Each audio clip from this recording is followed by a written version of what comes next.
Tonight, we're taking a closer look at something that's been getting a lot of attention recently, the subject of being transgender. People are so afraid of the unknown, and if they would just take the time to educate themselves instead of just judging someone. It's hard for gay and lesbians as is, so just imagine how hard it is for anybody that's transgender. If you're an LGBT text and in many of the rural areas, your daily life is probably very hidden, very closeted. Being transgender is not something that's easy for us to do, and it's not easy to tell people about it because you're scared, you don't know what they'll think.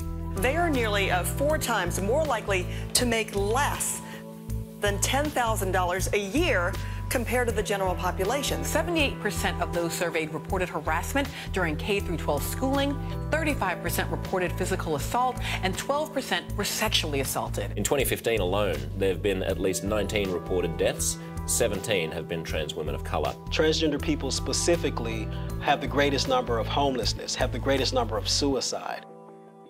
When it comes to transgender rights, we just want the same rights that everybody else does. Those aren't special rights by any means, but the lack of them creates a very special problem, and that's something that HRC is working to address.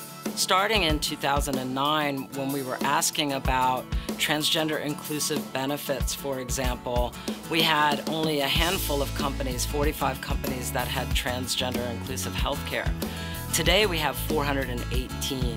So the corporate space has actually been quite a leader in the dialogue around trans inclusion and trans rights. The landscape is definitely changing for young people.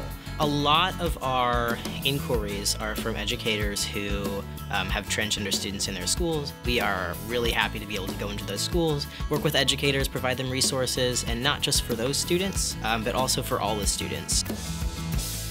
You taught me how to tell my truth and make this show, and maybe we're going to be able to teach the world something about authenticity and truth and love, to love. People are getting to meet trans people and get to know us as human beings. And I think when we get to know folks as human beings, all our misconceptions about people who are different from us melt away. The transgender community allowed me to be who I am. I'm 28 years old. Next year, I'll make history as the first openly transgender graduate of the school. Trans people deserve something vital. They deserve your respect. This is a civil rights issue. Instead of waiting for trans people to come to you, go to them.